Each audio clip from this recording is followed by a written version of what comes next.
Is everybody understanding? Because everybody's little box working. No. I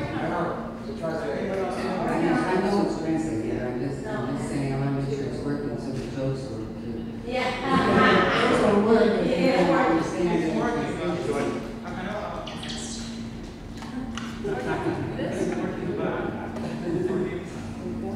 Okay, everybody set up? Everybody got it going? Okay. Let me switch this up. Okay, let's make sure you take it here. So there's only a few of us here, so this is nice that you come in. That's probably okay. I had like when I was in Israel, 500 people I was doing this with, and so it was interesting because I still wanted to be personal, and so as I go with, I did my acting exercises and made sure that each person felt like whoever I was talking to, they felt that it was them, not a mentality. So I want to make sure we get taken care of. In the meantime, I'm going to sing a song.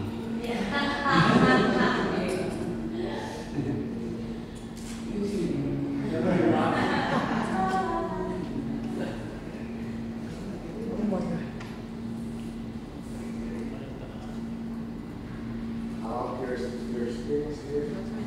Let's talk about that. I was waiting to talk about that. My experience, I've only been here since, that seems like, no, that's been forever. Just because I thought that canceled anyway, so got pushed back just to stop over flight. Have you, I would go, what happened? Oh, I say yes. Okay, great. Okay, so bottom line is, I have to think that I've graded myself. Now, most acting techniques are about playing a character. I think that it's important that you live a character. Acting should be for the audience, like you're watching a documentary film, not like you're watching a performance. Because then you feel like a fly on the wall in the secret of being a part of people's lives that you shouldn't be a part of, which is always very compelling and very provocative. So if you feel like there's a performance going on, what happens is you feel like an outsider and not something that's being included. You want to feel like, for the audience, we're breaking fourth wall. For you guys, you can't break the fourth wall. But for the audience, they need to feel like they're inside with you, viewing things that they shouldn't be viewing because it's your secret world. It's always really exciting. I base my technique in the science of behavior, behavioral science, and psychology, and cultural anthropology. Because these are sciences that really, truly make up what make people do what they do. And the history, which is the cultural anthropology part of it, the history of mankind. There's certain things that never change. There's certain primal constants. I need love. I need power. I need a roof over my head. I need a family. I need to protect my family. There's certain primal constants that exist, whether it happened 2,000 years ago, whether it happened 100 years ago, whether it happens in space or in horror film. There are certain primal constants that exist that we want to tap into. And we want to tap into from our own personalizations to make it real.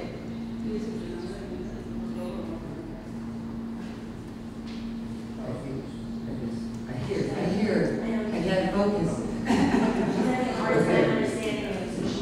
Okay, yeah, so we good. The point is to be here. If you don't understand, you must help them. Let's help them. Okay, so I also believe that a lot of techniques, even though you're tapping into the honesty, it's like truth by itself is not enough. It's like watching paint dry. I just put white paint on the wall. Now it's really drying. It's truthful. It's honest. It's drying. But I don't want to watch that for 2 hours. I want to watch a journey. I want to watch somebody go from a point of like they hit bottom. And how do they get to the other side? How do they accomplish goals to overcome their physical and emotional pain and realities to get to the other side to accomplish whatever the goal is of that particular character. So we don't watch paint dry. But what we want to do is watch someone who is going through all this stuff, this pain, whether it's physical, it's emotional, whatever, and then use that instead of to just sit in it and wallow in it. What you do is you use it to fuel your way to overcome and accomplish greatness, whatever that greatness is that equals for the character. It is a recipe of all dynamic people in the world, whatever, if you're a leader, a world leader, you're a guru, you're a famous actor, you're a great artist, a great writer, whatever it is that you tackle, the recipe for greatness in this world of people who don't self-destruct with their pain, but they use it to fuel and overcome, to say, I am going to win, W-I-N, win, not only in spite of the pain and my issues and things that I'm going through, but because of it. That is the mark of greatness. You want to put that in your work. You put that in your work, your character will therefore be going on a dynamic journey, and we want to watch that. You know how like people like sit and complain, and they can have all this emotion. This is people in life, and we're not going to do about acting, right? There's people in your life who go, oh, I feel sad, my boyfriend broke up with me, and I feel sad, and I feel like the people at work don't understand me, and blah, blah, blah. Well, here's the thing. If someone complains all the time, is like emotionally truthful again, and in pain again, all the time, what? You don't want to spend time with this person. Now, why would you want to spend money to go to the movies and to the theater to watch somebody that you don't want for free? Okay? So, if you're taking the same stuff and you're not wallowing in it, then we're watching you go, that's happening to me, I gotta get through it. That's happening, I gotta get through it. I gotta get to the other side to accomplish what again, whatever your goal is as a character. Now what was interesting about working this way is I've come to find that it leads in your personal life. It's a way to live your life. What a great way to take bad things that happen to you, pain and emotional things that happen to you, and figure, what am I supposed to learn from this? How am I supposed to change my life up so that doesn't keep happening? And change it so that I can be a successful person, whether it's love, whether it's career, or both. And I find that the people that work this way end up succeeding in all areas of their life, because it really is hard to not do this in your work and not see how effective it is in making Oscars, Tonys, Emmys, BAFTAs, anything, all these awards. Every country has people that have win awards that I work with. Because we support and we root for that person who's in that bad place and is willing to do something about it and not just sit in their shit. Is that it? Yeah. There it is. Okay. Okay.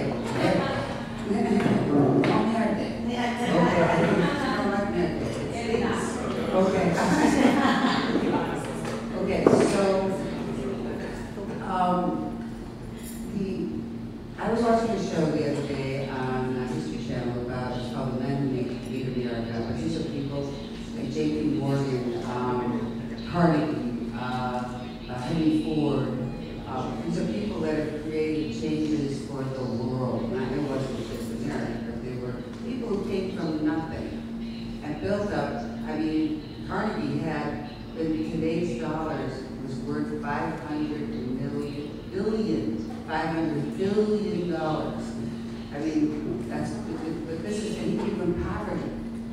But the one thing that the historians were saying, that the moguls like Bill Gates was on the show, it was a really interesting show.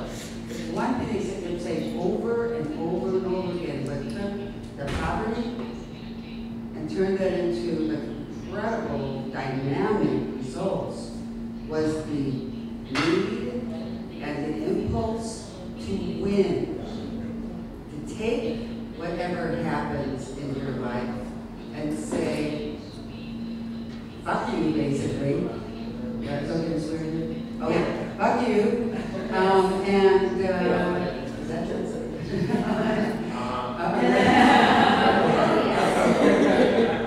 fuck you, I'm going to win in spite of you and because of you.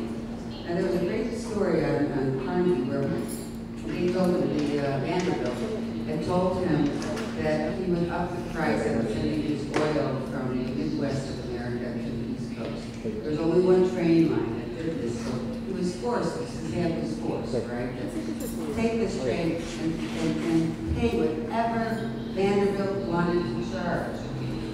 Carnegie said, yeah, there's got to be another way. So, within the factory in the Midwest, there was these tubing that transferred oil from one part of the factory to the other part. And he says, we can do it within the factory, why can't we do it across the country? It took him a year.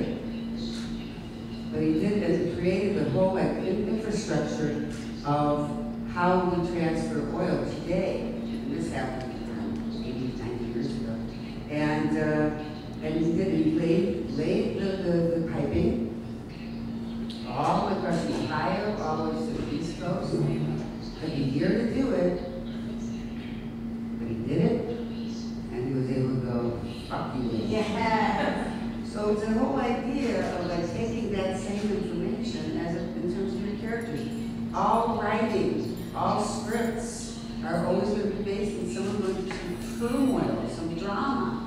And then what they do with that turmoil and drama is what the audiences want to watch. You want to kind of create a reality where the audience is a movie section.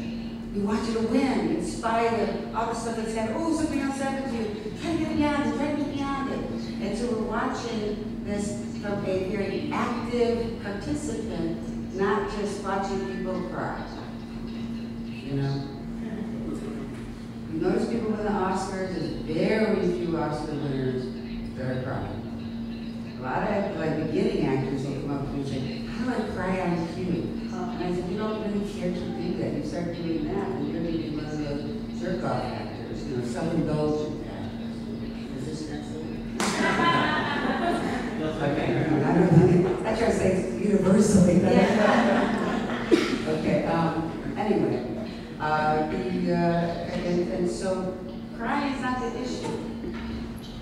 Taking and finding the pain of that person, of that character, understanding it from a personal place, where it's really profound, deep choices that you're making, scary choices, and then trying to overcome it, to overcome and win, is what we want to see from the beginning, middle, and end. So what we have is like we see the journey of getting there, and a lot of like roller coaster rides.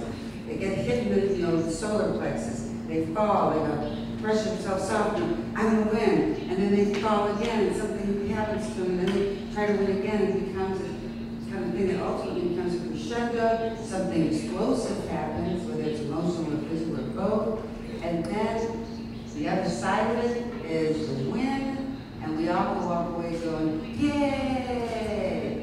And then you tell all your friends to watch, watch this movie or a TV show or a play, and they want to watch you. That's how you become a star.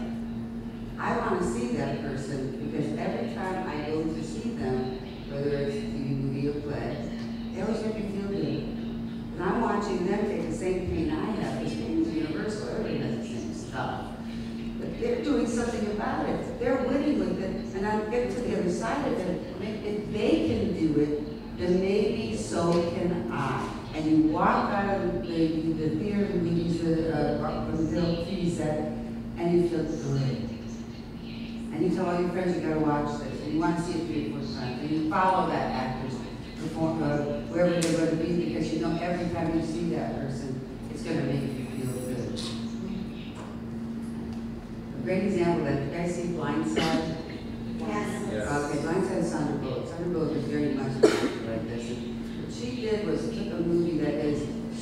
opera is a day as long. It's, I mean, in not a good way. Sometimes soap operas can be really fun. You know? Okay, you say sometimes it's really fun. I would be on good soap operas. Okay, anyway. We put the humor in. There's always found good humor behind like all that drama and stuff like that. And what she did was, as opposed to making it be about for me and for this guy that I'm trying to take care of, I'm going to, you know, so everybody saw it. Everything that kept falling against her, she kept saying, I'm going to win. I'm going to win in spite of all that, no matter what. Humor was elicited, pathos was elicited, and we wanted her to win. We rooted for her to win. And there's been lots of movies like that that didn't make her money. She won an Oscar. And we made so much money. It's crazy how much for a movie of this time. But normally it's just simply a bad TV movie. It's a script. This is where you can like really kind of transcend the whole, it's not a good script stuff, you know. So now I'm going to open it up to questions. That's the baseline of what I do. Oh, yes, in terms of like understanding how to do this, my book, The Power of the Actor, explains it all very, very carefully and easily. Most books about acting are theoretical. And there's nothing much you can do with theory other than talk about it. This is a real nuts and bolts, how to do script analysis with examples from how I helped Cavalieri get an Oscar, how I helped Eva Mendes take a small part into a starring role in Training Day, and blah, blah, blah, blah. Brad Pitt, you know, his working class, that kind of stuff. This is the English version. And this is the Spanish version. Now, if you can read English, it's better to try to get the English one because it's my voice. And they did edit some stuff out to help easier make the book. But there's exercises in the English version about like how to get to organic drug highs, how to get to really be on heroin. Like it was Beyonce on a movie called Cadillac Records. And everybody thought she was really on heroin. And here's a woman who's never taken drugs. She has a glass of wine, she's a big drinking. She is not into any of that. But like I gave her exercises to do. Plus, the inner work of what drives people to want to do heroin in the first place. And people were saying she looked like she had taken heroin. Adrian Brody, Oscar, when he comes up and he says, "Are you on something?" He was on the movie, and she was just doing exercise, and the stuff works. I have a girl who looks like they're talking about she's going to be up for an Oscar this year. A movie called Smash. And her name is Mary Elizabeth Winstead, and she is supposed to be an alcoholic and crackhead, smoking cocaine. And she's never done anything. So we had to like use what her addiction is in her life. And she has this real, we talked about this class, we workshopped the material class with the director, with the writer, and with her. And what we did was, we had to do is figure out what created that addiction in the first place. You don't just go straight to the source of what it feels like. If you, why do people want to do that drug or that or use a drink? And then you personalize that.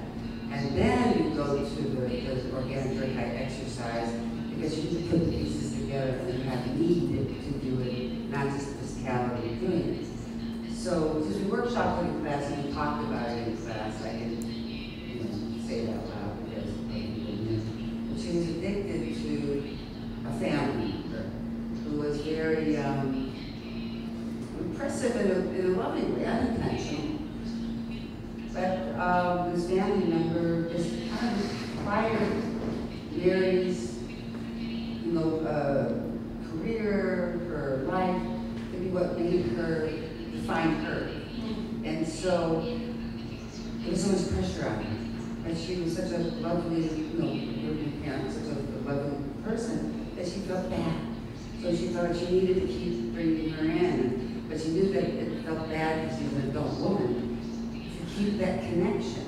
So it's the struggle of an addict is you hate that you're an addict, but you can't help yourself, you gotta keep doing it. So it worked beautifully, and it should be it came out in the States a couple weeks ago, but again, it's like, they're talking Oscar nomination for her in all the magazines and stuff, and she is, like, before this movie, we really knew who she was, you know, so like, we look her, she's getting all these big movies. Anyway, so the English version has some more than the other, so if you can't speak English, and you can read English, you get that, or get both, you can do both, and this way you can clarify. If you want to speak Spanish, Spanish was a good translation from what I understand, because I don't speak a little bit, but I've given it to people that speak Spanish, and it's a really good translation. Okay, so there we go. This is so, I get this thing, I feel like I'm baking.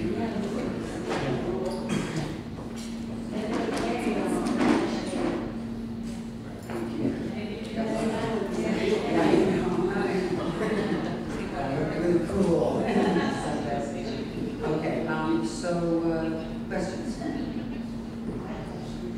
Yeah. So it's very interesting that you started, you say that your technique is more based in human behavior, science of human behavior, and then how you went on to say, you know, it's you know, watching honesty is not enough, right? I feel like a big hang up, or at least in being an actor, the big problem is that we're always trying to transform, right? We're trying to be something we're not. I love to be an actor. I mean, it's not me, but I'm saying in general. I love to be an actor because I get to be everybody but myself.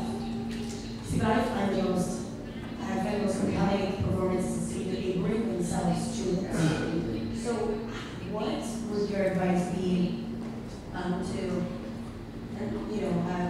to be able to specify a character outside of like your normal? Think about this. We are a lot of different people. Yeah. Inside of us. We have moments that get triggered by particular people or events that make us want to be a killer.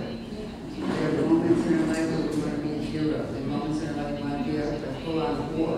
There's moments in our life that we want to be a saint. There's moments in our life that we want to cause destruction. And on and on and on. We got those pieces inside of us. And that's what Mary was talking about. She's never done it, you know, drug or certain alcoholic. They call taking a fraction of who you are and turning it into a whole. Therefore, you become a full-on character. And do something, and it doesn't, you don't even feel yourself having impulse to do things. You go, where did that come from? I've never done that before in my life. This is really cool.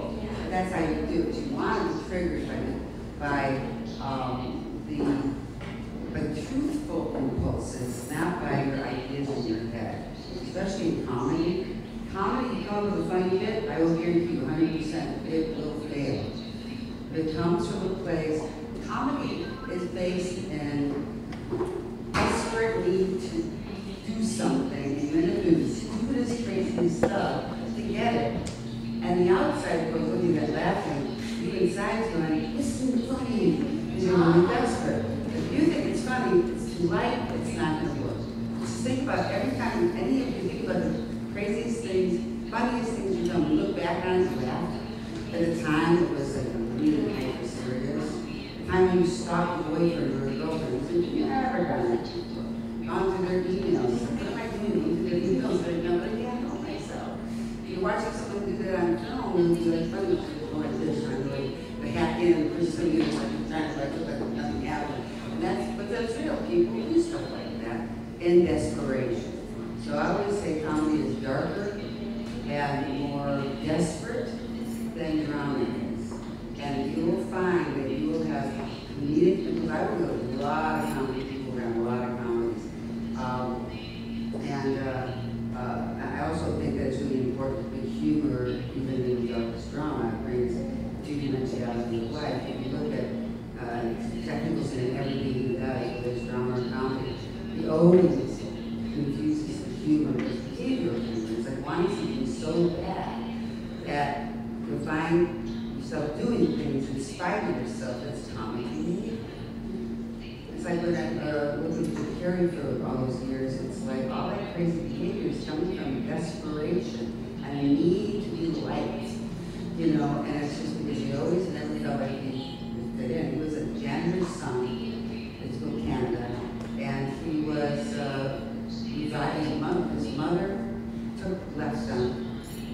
had no money, they lived in a car for a long time, the other kids made fun of them. So all they wanted to do was fit in and be liked. So all that forward motion was like, you see that, think about his performances. Like me, and it's all this kind of crazy manic behavior. It doesn't come from his, I'm just a funny guy, I don't know what's on the bits. That comes from real need and desperate need. It's interesting, when I first started working with him, he had done a couple of meetings in a TV series, which bombed, all which bombed. And he called me up because he said, I can't get an audition. I'm just going to revive him in the industry because he sucked it. So what he was trying to do was be funny, and he goes things. He thinks he's a stand-up comic. So he just thought, well, I'm just going to be funny. Well, no, 100%, that nail of comedy, you cannot try to be funny. You have to go after what you want. And that's what people that are funny, like say, in this country, are funny because they want something so bad, they're not attractive, say, they want people to think of them as someone worth talking to, even though I'm not very attractive. And so they're doing all this stuff and then comedy and behavior ensues. So I gave him the truth of desperation, using me as a child in Jane, and he adores her. And we always used her as a sort of emotion to like, I need you to love me, or I need you to protect you, or you were feeling the same thing I felt growing up. And this like dire need to do this just kind of put him in this like this place of kind of behavior that happened accidentally, not because it was in his head to do that. So in terms of creating character, you can be all kinds of characters. You just got to trigger that part of you that makes sense to the character on the page. So first you look at what is the character's journey? What does the character want out of life as an overall objective? What does the character want in scene? It has to support the overall objective because it's one big journey, all connected dots. Then you look at how does that person negotiate? How does that character negotiate? How does that person get what they want? And then you have to say, now how does it make sense to my life? And that's the process. No, that just is real truth. Think about this.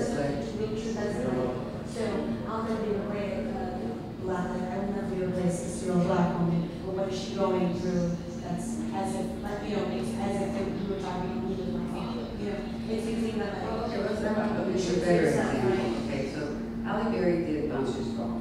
And she was going to go to the South. She's from Ohio, which, you guys know, America is so not the South. Yeah. Okay, so she was going to go to the South, do her research and do all this stuff and try to be with some of that poor black women in the South.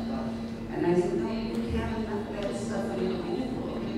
So it's like, so what we did was we go, where's your impression?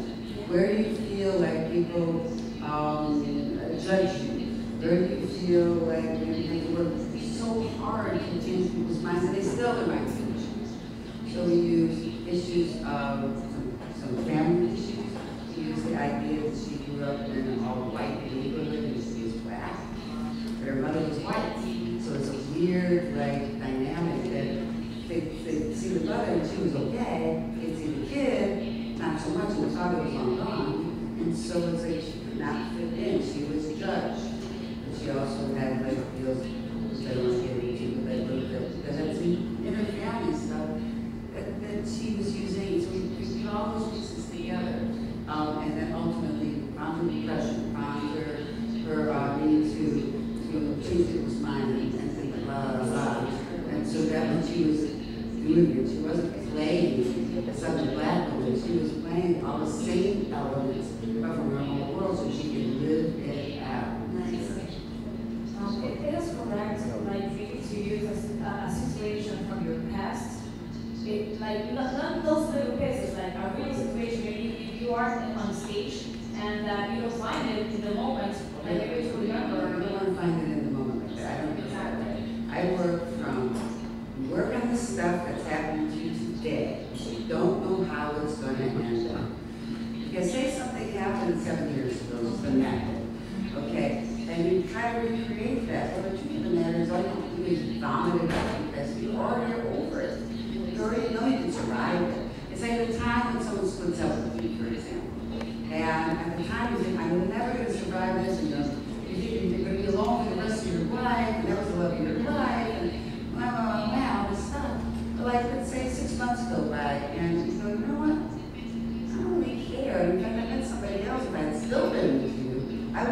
this really great person.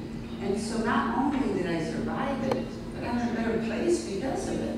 And so you try to go back to that place, it's going to be like, kind of build stuff, and it's going to have this vast emotional energy, and then it's going to go away. Yeah, it's gone. Because let me tell you something about the human, how we operate as human beings, just our bodies. We have great checks and balances in our human system. Our conscious mind forgets, is in denial, changes the reality of it. So to be able to exist and not be in pain all the time, it's a checks and balances. But subconscious remembers it like it just happened. And so our conscious mind is constantly in play to keep you from being in pain. So when you try as an actor to pump up something that happened a long time ago, you'll get there, and it's in your subconscious. But your conscious mind will go, I won't go there, and it will stop. And then you try to pump up again. Let me show you some, when people are trying to like really push out emotion, it's not really present.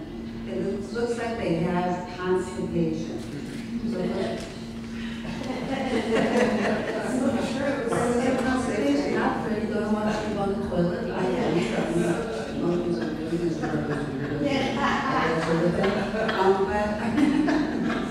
but I go to a place, it's like, this is what I'm going through today. I'm having issues. So I always tell people, it's like, whatever we do is our foundation. If something happens today that's just like, goes your way, so you die. The director you're working with is being able to dick to you, I can use that. Give me my power back because you just diminished me in a really bad way. So I need my power back from you. But it's so real, and you don't know how you respond, so you're really going to be in the moment, which is cool. However, let's go back to past stuff. There's certain past things that are part of our present, and often it comes from, this is what psychology is. It emanated from childhood issues. So the childhood issues we could bring up as, say I'm using my father in this, wanting to love you, I never felt he abandoned me. And I feel like I need to, okay, I'm trying to do this really clearly. You never lose any of abandonment, so it's present. It may have started back then, and you can bring it back to that place, like a little kid, because a little kid energy is so just very focused. You're in that little kid place, you don't really want it. And so you notice how the big star actors you love so much are like little kids and big people bodies. Because their focus is so just like a kid. The kid wants a toy. They'll negotiate. They'll have tantrum. They'll threaten. They'll seduce. They'll whatever it takes to get that toy. And you want that same focus as an actor. So it's something like so you have issues of say abandonment issues with your father, and what happens is the scene about abandonment. In the same way in life, everybody becomes like a symbol for the person who did it to you in your primal family. So all of a sudden, the people in your present life suffer for the sins of either your past ex-girlfriend or your past boyfriend or for your parental or sibling. You know, so it's you go to the source, so you're in your body, you want to act in your body. And sometimes you just have this stuff happen with your ex, where you just can't get your ex out of your head. It's unrequited love. You use that person because it's still in your head. It's present. Or some people say, in a conscious mind, they say, well, it's not. I'm over that. And or some will say, I'm not over that. But you know what? You don't know until you try it. That's acting is a physical art form. It's not here. You gotta try everything. You gotta play. It's like an artist will put, I'm gonna put purple and blue and this on this, but you know what? I don't like the way the purple blue looks. I'm gonna change it up in my next incarnation of this stuff. It's like you have to keep playing. It's not a one-step thing. When you're a writer, you're a rewriter. People don't do line grab. Actors, when you're written down a script, it's not one grab.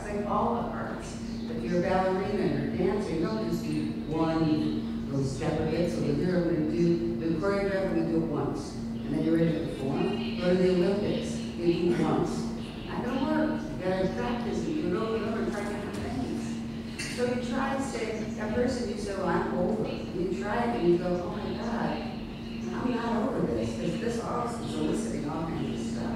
Like in my class in LA, for example, what I'll do is like, I'll ask questions after I see the scene.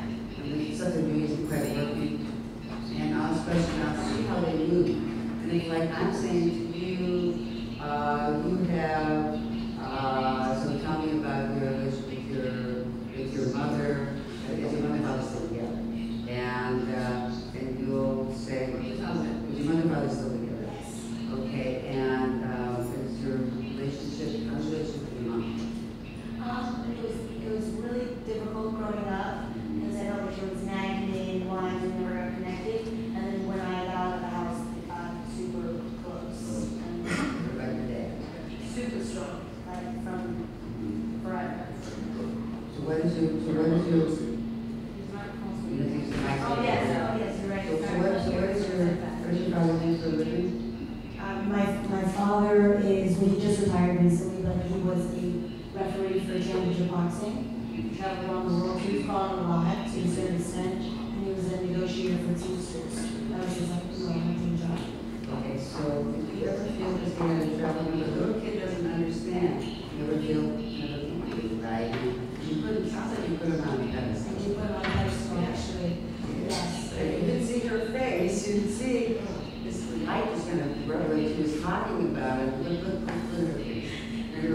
She has this little kid right as it's going, hey. So like this is usable. Mom, not so much. There's nothing much happening. Yeah. Wow. And there's still some struggle with the idea that as a little kid we don't understand daddy has to be away.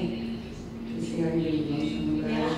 It's like me too. So my father was a labor negotiator. Yeah. Okay. And but he was never around because he worked for he was a lawyer. Worked at 71 till midnight. He was giving free cases to poor people and civil rights and all that kind of stuff. He was doing all this stuff. He wasn't home to me. And so it's so he's so usable because I felt so abandoned. Even though I was doing for a good cause and you get to be here the family, and this and that. You know, and see how it's like now that's a usable thing. I still have a dad that's 23 years. And I still can get to emotional baseball. You see his presence. So that's part of like trying different things out. Fun, you know. Fun being an actor. So they always say that you take what you should of your life. See, I also have a very abusive mother, a mother who was was up so bad that like she broke things, like you know, and fingers, like it was very abusive, brutally physical. But I can't change the past. But I can say these are gifts for the artist to paint with. So instead of self-destructing with pain, we're creating with pain. And therefore, we're doing something wonderful with it. And that's why a lot of people say they don't need therapy when they start working this way. It just kind of, it takes care of all kinds of things in your life. I was going to say, do you find that is like that is the artist's therapy? Yeah, because it's the artist therapy, because it's the idea is it's not, when people understand therapy from its real source, therapy is, it doesn't take away the pain, it helps you cope with it. And so you don't destroy yourself with it. You live on a day-to-day, but it doesn't just make it disappear. Therapy isn't magic. Therapy just helps you cope with the pain. How great it is to take the same stuff and go, I'm painting a beautiful canvas with this for everybody. There's millions of people who can see what you did share. Oh, me too. And I feel that, and then you guys are overcoming it, so it would go back to the hope thing. And there's nothing more important than the human life than to feel there's hope, that things can change, and you can live in a happy, contented way. If you feel immersed in the pain, and you just keep feeling it over and over, it becomes the point where suicide often becomes the answer. Now, if you have something that you're painting and other people are appreciating it, it's the opposite. You feel cathartic. It becomes cathartic. What's that? Just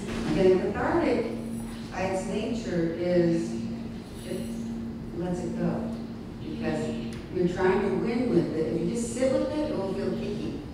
If you sit with pain, it will just cling to your nerves or cling to your insides. But when you're trying to use it to fuel your way to win, what happens is that it's out there. And there's a brightness that happens around you. It's like it's almost being at a halo. It's really cool to watch people. We had on class Wednesday. Who just says, I'm going to teach class, and I was really sick, and my boyfriend left me. Just took off. You know, and she said, I'm sick. And just took off 2-year relationship together. Oh, she left. She doesn't know. And she left. I said, this is the time you want to.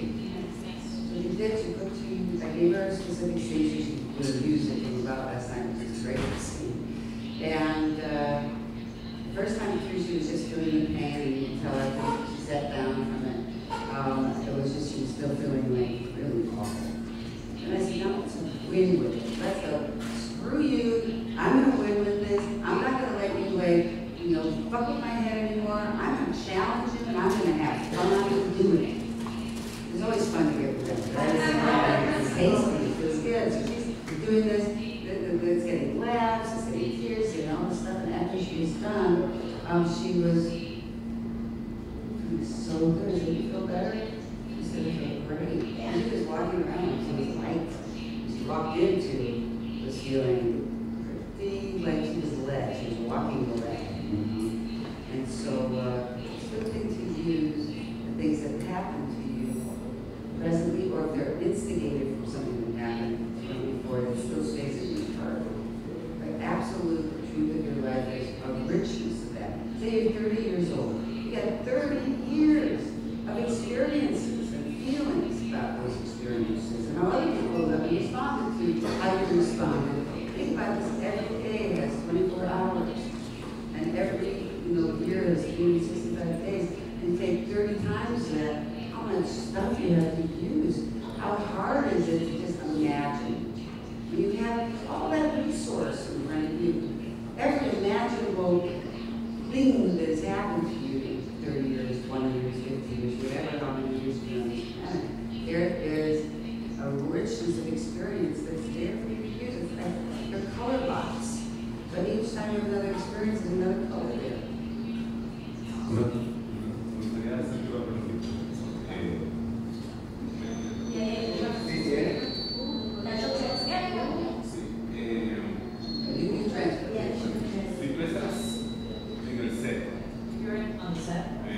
Un proyecto cinematográfico con una mujer como tú, con una maestra como tú, genial, porque uno como actor siempre necesita de un director que le saque todo eso que uno pueda tener dentro.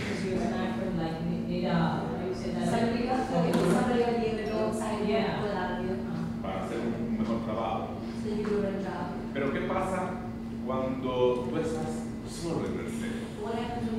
Cuando tú tienes un director que de repente es más técnico y se preocupa más por el cable, por la iluminación, por I think where we're going with this, and tell me if I'm answering this properly. Okay. I don't work on set with people. I prepare you to go on set. The director is the captain of the ship. You got this in hand. My way of working creates a foundation that is director friendly. Director will give you a note, and using the foundation that we've created, you can go any which way but loose. And then the director can have whatever it is that they want. But we prepare before you go. And I did with Halle Berry and Monsters Ball, Mark Forster, a very good time director, that's a Monsters Ball, thanked me by saying, thank you for preparing me so well before she even came to set that all I had to do was point the camera to shoot. Now, here's the deal. Sometimes we're not going to be on the same page. But we're just creating a foundation of stuff that makes you want to win something. It's just saying how he wants to see it. It's like paint. I'm going to paint a wall. Now, in order for me to put paint on the wall, I need to have a wall. Okay? So to get that wall up, I have to create the foundation of the house, cement and the covering and the wood and build all this up and then put the wall and all the things that go up on against the wall that you need the plaster, the insulation. And then once I get that all up, I can paint it any color I want. So the director says, I'm not liking your yellow. You make blue and I said, sure. My foundations are. It's so, I work with a lot of directors. Directors love me. Directors send people to me. Big time directors, because they know that whenever they work with me, they can just give them their notes. They're not going to my visions, their visions. But they know they can do it like this because the foundation is so strong. And the only time I go on set is like with Beyonce, for example. She's a singer, so she doesn't know how to act. So she needed somebody there who was watching them do this. That's what people aren't trained at. That's why it's really important that you study. It's really important that you never stop studying. Even Mendes comes in between movies. She comes to class of those scenes. And she'll say, I don't want to have classes this time. I'm a body this time. You know? And I want to work on business. And she'll come in and just keep her chops up. You know, it's like actors never stop training. You have to continue to train. There's always something more to learn. It's an art form. It's infinite. It's infinite. It's not like we're done. It's not math. In the world of the arts, 2 + 2 equals orange. You have to like 2 is more. There's always. Did that answer the question? Yes. Okay.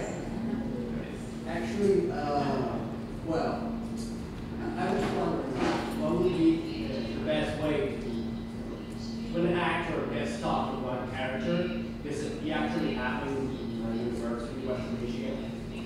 We were doing improv, we were doing plot, and one of my friends, he got too into the character. We actually, like a week ago, we went to one of those places where the homeless are, and he got like too much into the team. And when he was playing all the characters, he used to bring it into the scene. So like, what would be the best way We don't do that. It's like Laurence Olivier, Sir Laurence Olivier, so Dustin Hoffman, when he was doing the film, and Dustin was a very young actor. And he said, I could get plays and he's hungover and drunk and having stuff with the music. So he said, I'm not going to sleep, I'm going to drink too much, and I'm going to show up on set, and I'm going to be like right there. And Sir Laurence Olivier said, just so doing all that is unnecessary. You know, also in this day and age of, you want to know what it looks like, or you want to know people talking from that, from wherever world she's in. Google it, YouTube it. You don't need to go into those environments. Those people are mentally ill. You're getting into doing the homeless people. It's like, you're not going to get the reality of stuff. They're going to be, you know, ranting. Imitating somebody, you're not going to like find the psychology of what's going on. People that, you know, find out like what, how it looks, so that you know from the inside you're getting a feel for that person. You don't need to do all that stuff. It's just pointless.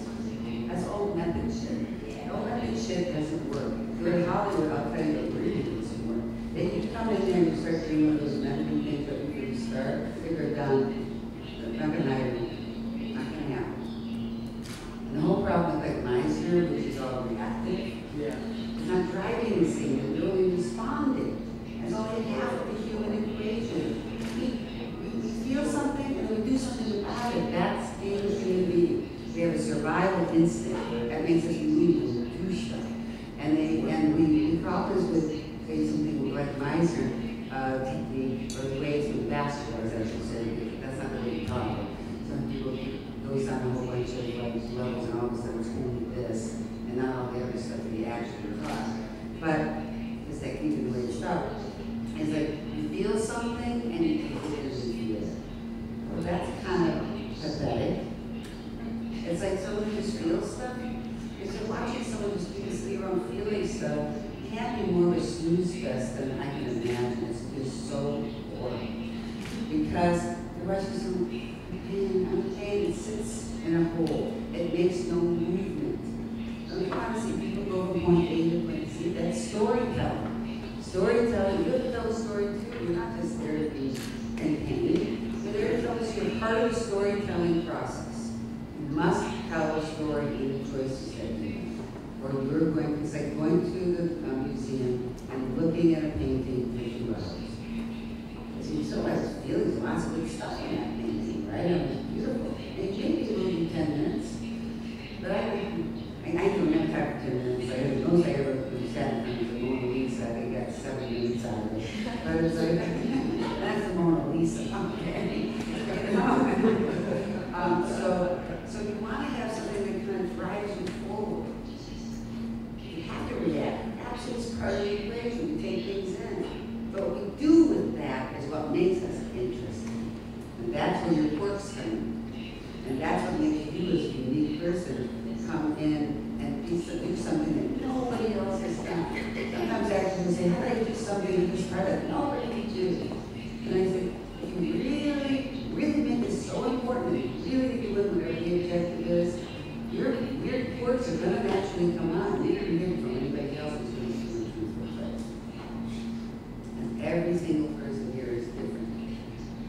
It's choice. You know, and that's how you can be different. You're not going to be different by trying to do something bizarre. You know, it's going to look weird. Again, next. This is like the weirdest line. Shake the day here. And it's like, excuse me, I'm Hermana Ivana, Yes. un placer conocerte. Quiero leer tu pensamiento, a ver si refleja lo que entendí de lo que has hablado. Leerte un pensamiento, a ver si refleja lo que he comprendido de lo que has hablado. El actor debe ahondar en su psiquis, alma. That's hard to translate. No, it's not translation. I think if you listen to the whole thing, you probably get it. Yeah. So it's right when I was listening to the response, and it's conceptual. El actor debe ahondar en su psiquis, alma, para dejar aflorar sus estados anímicos que reflejan su histrionismo vital. Wow. That's hard to translate. It's like verse.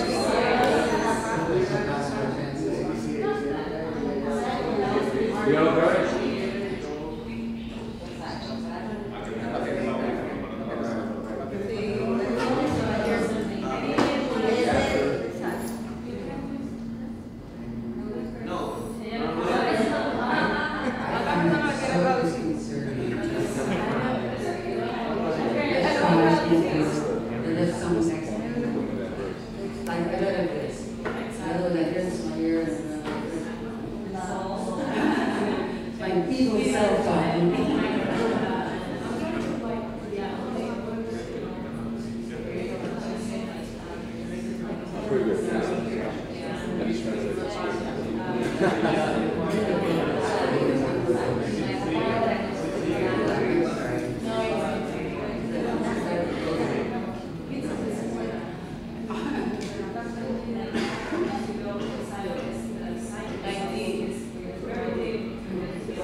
Very first actors came to me and I said, well, if you do this the right way, you only need a couple minutes to prepare before action.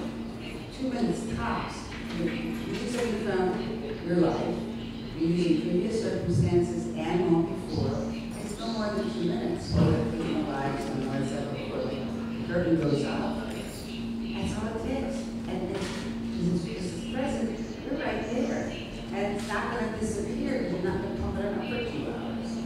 You know, if you pump up something for 2 hours, your body's like I said before, is going to shut it down because it's going to. Only actors want to feel pain. Bottom line. Actors love their pain. But nobody else does. And nobody else wants to watch. It's like watching you jerk off, you know. It's like, they're watching you jerk off and it's real good for your jerking off.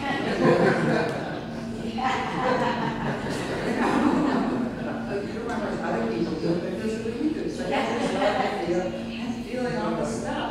But the point is that you want to get people to see that I can let it go. It feels good to let it go. I do this song and it feels there's a light around it. And then you get the audience goes, how did you do that? Yeah. I say that over and over again because that's the base of this technique. Is taking things to a place you still got all that pain, you still got all that shit, you know, now that, but we're going to try to overcome it instead of sitting and use it as a way to impassion your will to win, to make you passionate.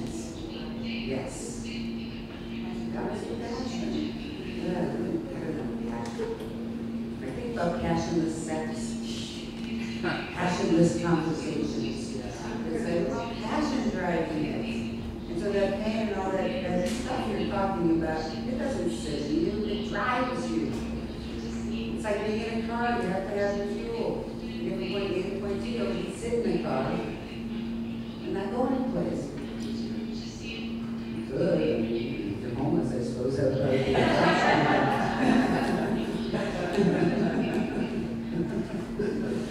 It's a pretty crazy experience. Homeless one,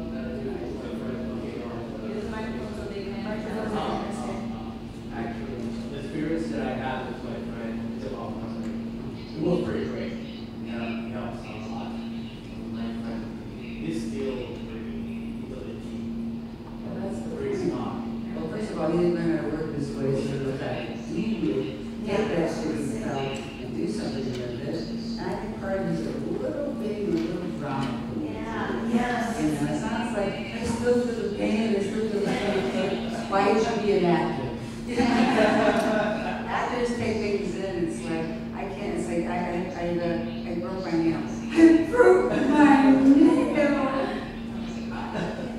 My husband's here, so how many times have I lived where you're? Where you go? Yeah, right here. Oh, how many times have I over-dramatized things? I'm not sure there's a mathematical number there. It's beyond, but it's like people driving the car, really crazy, all that far away from the car. Yes! But the drama, the guy loves his drama, he's not funny. I know it. You know, kind of be like that. Why should you do that? So the theater is about all the drama. It's not over-dramatized. It's a joy, otherwise you'll melodramatic. And melodramatic is more than that's the real drama. But it's like there are Annette Bening did this fabulous performance of being Julia. Yeah. She was over-dramatic or everything because everything, she was so insecure, she could constantly see it. So it was always like this, knocking like this, and being, you know, it's like that's what she needed. It was all very based in the truth of me, you know. And so, I mean, they end up, the result may be over, but the person doing it doesn't think they are. That's just who they are. You know, that's the thing. So if you want something so bad, so if you're playing retarded, for example, retarded people understand shades of gray. They understand black and white. My brother's retarded, so it's like, my mother is the head of the Card Association in Michigan. So I know that when someone comes in and you place a little chart or artistic or something, and right there, because I know the impulses, what their needs are. And it's simply pure and simple. I need to be loved. I want you to love me. I want you to love me. All of a sudden, the body changes. So all those like shades of gray where you can look like this, it's like, I need you to love me. Yeah. I need you to love me. And now it's you walk differently because I'm coming to you to love me. And that's your impulse. And so, and then in terms of speech, it's like you do bringing in, I need you to love very specific in terms of like personalization. How to change your speech patterns. It's like, oh, this is creating character from within, not from without.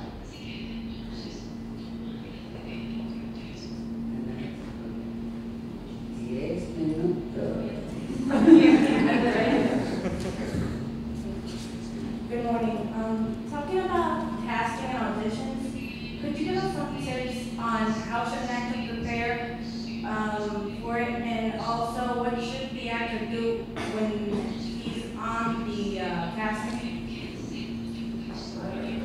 Every casting is different, you know, so there's, well, again, in art, there's no rules, so you can't, I think there's a million stories that break the rules that people say you can or cannot do in the audition process. What you gotta do is break down the script, and the way you would is if you were breaking it down. It's want the best actor. Bottom line, as a director, you just want the best actor, right? You want the best actor, you're not looking for tricks, something like that. Now they can do hold your paper and all that, you don't really care. It's a consequence. Okay, but the thing is, you break down the script in such a way that you would if you were doing the part, but not as completely. So you make sure you have a moment before, so you're in the scene. Make sure that you have an objective.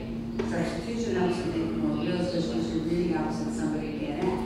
So this way you're hearing stuff that you need to hear to have your reaction. So you break it down with your hearing, and your personalization, and what you're saying in your personalization. And then go for your objective, see how it finds its way. Now the whole thing about holding pages, I'm going to use the holding pages. You should have it very familiar. You shouldn't have to memorize it. You also memorize the way you would say it. And you get to cement, and it doesn't come out real. So what you do is you do your work first, then you become familiar with the words, so you're kind of memorizing the words and the work at the same time. Keep the pages in your hand, you'll never have to look at them. I learned the hard way back when I was an actor. I thought it'd be real cool that I had the pages in my hand, and it was down to me and this other girl, the other girl got it, had pages in her hand. Because it looks like, I'll tell you what, subconsciously these people are looking at you. You don't have the pages in your hand, it looks like you're going to get a full performance, but you cannot do it in a immediate situation.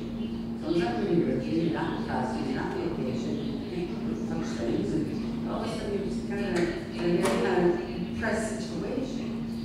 But if your pages in your hand, it just looks over serene. And you subconsciously go, okay, this is a diamond in the rough. I'm going to get so much more when you're performing it. If they feel this is what you're going to get, and no matter how great it is, you will not get cast. They don't want it. You know, so you have to like really go after it, heart and soul, pages in your hand, so it just feels like a diamond in the rough, and you feel like a diamond in the rough. Do the work. You gotta do the work. If you don't, you won't get hired. You gotta do the work. The thing is, it's very different. Like in the Spanish market, like they like we have a How many Spanish words? yeah. In the Spanish market, like they like us to memorize, not cold reading. Like in Hollywood, you just have your papers and it's a cold reading. They want the pages down. Yes, I don't understand why. But you don't memorize the cap pages in your hand. And I also think you can do this. I'm going to show you. Okay, so if I have to, like, I need pages. Remember that, like, what does script look like?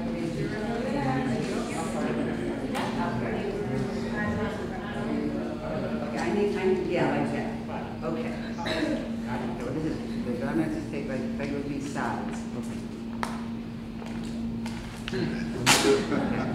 Okay, have your sides. Okay, don't even look at it. They could be. Okay, this. Okay, these are my sides. I'm not. look, this is supposed to be memorized, right? Yeah.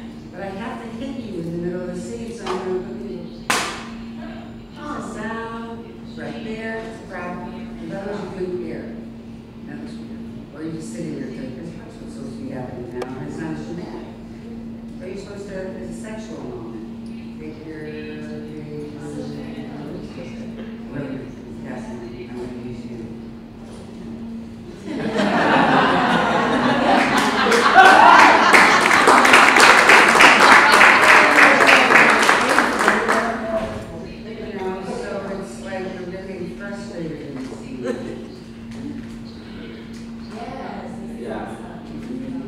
But it really is.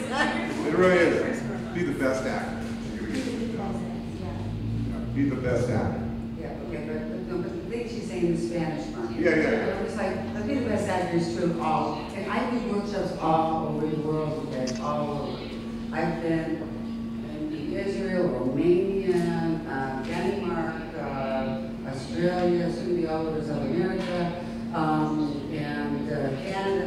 And there's nothing different. What they want to see is good acting. I have helped people, and I do workshops. This is not a workshop, you know, I give you scenes from the that you have to rehearse them.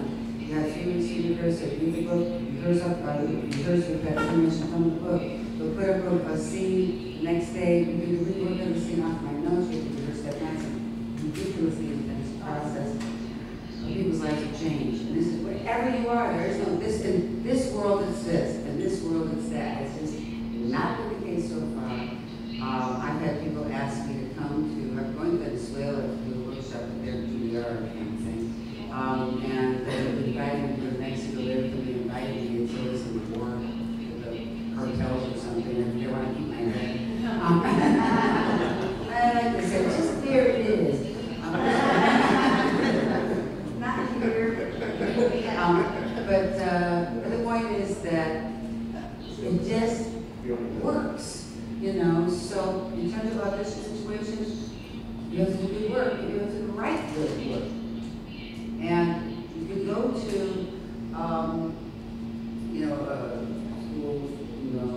school here, and they're teaching you something like the old style method, or old style Meisner, or whatever. You're going to be going to the real world, at least in the real markets. Like, I don't care if it's here, they're making a movie, a TV show, or, you know, Mexico, or the United States, or wherever, or Spain. What I'm saying here, I can't. Okay.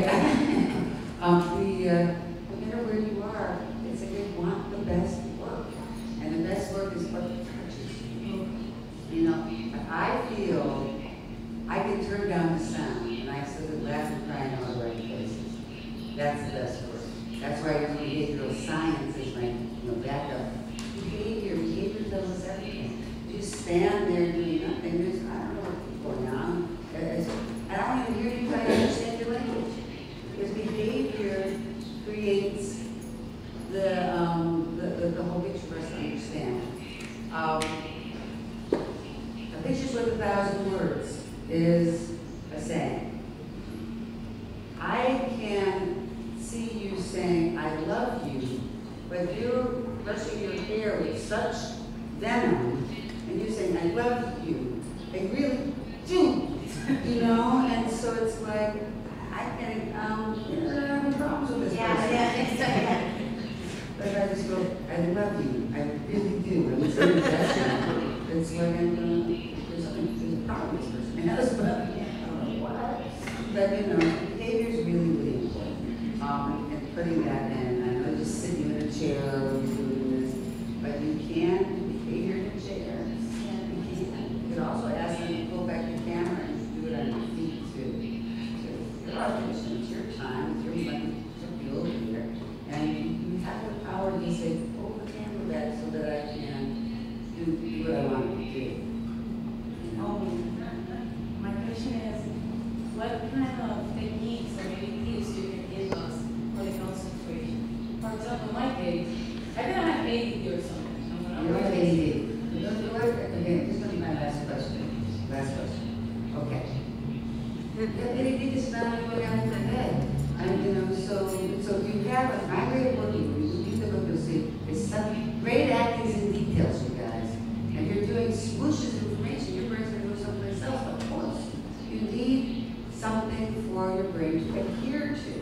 So I got a smooth surface and I'm trying to put varnish on there. It's not going to stick. It needs those nooks and crannies. It needs all those little details for the varnish to stick to the wood. So then, you need all those little details that make you not have to be because your head is so filled. So the other thing, this is what it does, takes your nervousness too. Because your mind, you got these blinders on. I gotta do this, and this is my personalizations, and this is what I'm thinking about is my inner objects, and each word is connected to. If you're not time to think about anything else, but you're not doing your work. You're not doing your proper work. That's what you're able to do. There's nothing going on in your head. You can bring out something to attach itself to, so it's like, you go, I don't know, there's words here. Oh, look at the pretty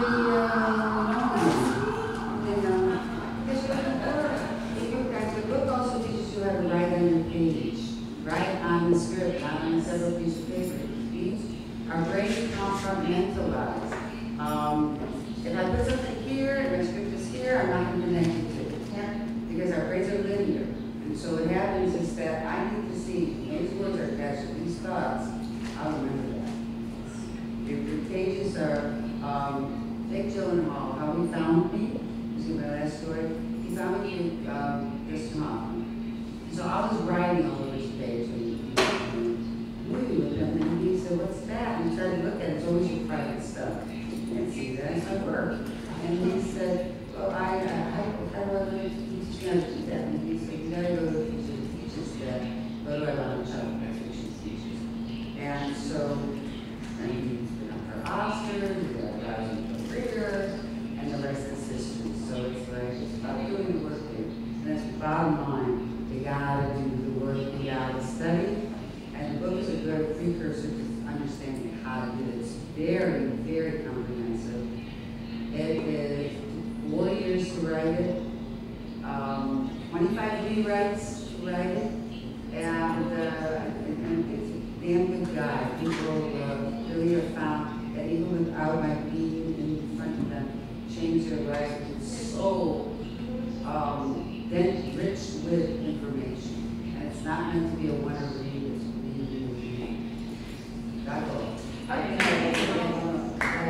It's really easy. It's just how can we access to your workshops? Okay, that's a good question. Okay, my website, my name is my website. There's a email on that, and there's also a phone number on that. But the email probably easy to see if they want money. On that, and we're really good about catching students. So it's like the classes operate not from a group mentality, it's an ongoing workshop, very individually based. And so it's like I'm doing your stuff, and you're doing the level, I'm doing your stuff, and everybody's, that's why we don't do 6 week courses. Everybody's different, look at that. And it's just an